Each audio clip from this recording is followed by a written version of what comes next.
À Luango, Diosso et Punga, dans le département du Kulu, l'archidiocèse de Pointe-Noire constate le trouble de propriété sur les terrains occupés par l'Église catholique. Ceci étant, cette congrégation implique la justice pour trancher. Correspondance à Luango.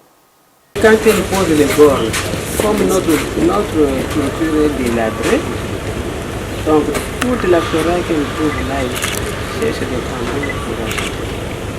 Donc on a eu des problèmes avec ces vendeurs-là, ils sont rentrés en vigueur là-dedans, et heureusement qu'on a rejeté aussi, et comme ça, c'est une femme donc c'est chamaillé.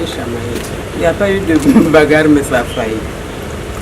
Ces mots traduisent la consternation de la supérieure responsable du monastère de la Visitation Sainte-Marie de Luango face à l'invasion soudaine et violente des pseudo-propriétaires terriens venus de Pointe-Noire dans le site de la première église catholique romaine du Congo. Informé de ce lotissement illégal, une délégation de l'archidiocèse de Pointe-Noire avec à sa tête le vicaire général Monseigneur Alain Luemba Makosso a effectué le 7 août dernier une mission pour constater l'ampleur du problème. C'est de quel côté? Partout là. On n'avait pas fait un montant ici. Il y a les bornes. Ouais. C'est partout, jusque là-bas. Là où il y a nos papas là. Bon, heureusement que les sœurs étaient là. Non, ne rentrez pas ici. Mais ils étaient déjà là pour faire leur délimitation. Ici au séminaire, par exemple, le terrain sur lequel les séminaristes jouent est désormais occupé depuis quelques années. Donc, ils sont en train de mettre les poteaux juste à côté là. Donc après, juste après la ligne des poteaux, juste après, tout ce qui est après est construit. Des occupations qui ne devraient en aucun cas influencer sur les activités de l'Église, propriétaire des lieux depuis plus de 2 siècles. Cette lassitude n'a que trop duré, il faut agir. Les pouvoirs publics devraient donc s'impliquer dans la recherche de solutions à ce conflit foncier. Une spoliation de ce patrimoine non seulement religieux mais culturel à laquelle les pouvoirs publics assistent de manière indifférente malgré les engagements pris par la République du Congo de protéger le patrimoine de l'Église dont l'accord cadre régissant les relations entre le Congo et le Saint-Siège signé le 3 février 2017. Enlever les herbes, enlever les plaques, on est chez nous. On a un titre foncier qui date de 1800. Donc même ton arrière-grand-père n'était pas né. Donc c'est pas possible que les gens viennent occuper, qu'on les laisse occuper. Déjà toutes les pancartes et tout ce qui reste, il faut déjà les enlever. On est obligé de défendre le patrimoine commun. Le patrimoine commun. C'est ça qu'on est venu faire une reconnaissance sur les lieux.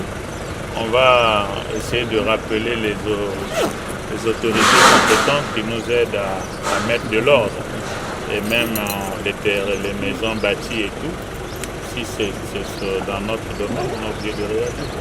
Ceux qui lotissent, ils ont quoi? Ils ont 30, 40, 50 ans. Mais ça, c'est une propriété centenaire. Donc, ce n'est pas possible que chacun vienne faire ce qu'il veut. Sur ces terres, des maisons poussent comme des champignons. Ici, à la paroisse Sainte-Thérèse d'Avila, entre le premier bâtiment servant dans le temps d'école et le temple, les populations s'émissent. Réagir, une mission assez difficile, tout comme ici dans le village Punga, où la plupart des cases du village sont loties sur la propriété de l'église, et ce depuis plus de 30 ans. Il y a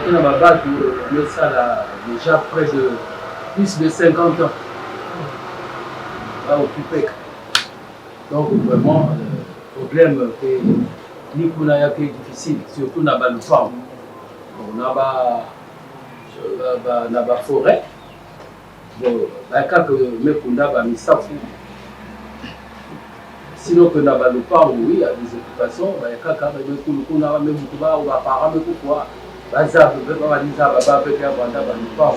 a l'église. Donc, exemple, tel que moi, je suis victime. Ça me fait aujourd'hui 62 ans que je vis dans le domaine de l'église. Depuis ma papa Boutamounou, je suis né en 60. Donc, je suis là. Quand il y a le domaine, il y a l'église. Bon, ça, c'est d'abord nous, mais il y a aussi l'âge. Donc, nous sommes surpris. Quand on nous avait annoncé ça, nous étions surpris. On ne sait pas ce que nous pouvons faire. Monseigneur Alain Luemba Makosso a informé la responsable du monastère de la Visitation Sainte-Marie de Luango, ainsi que ceux du séminaire de Luango, de la commission d'un huissier de justice, pour constater le trouble de propriété en vue de saisir à nouveau les autorités judiciaires.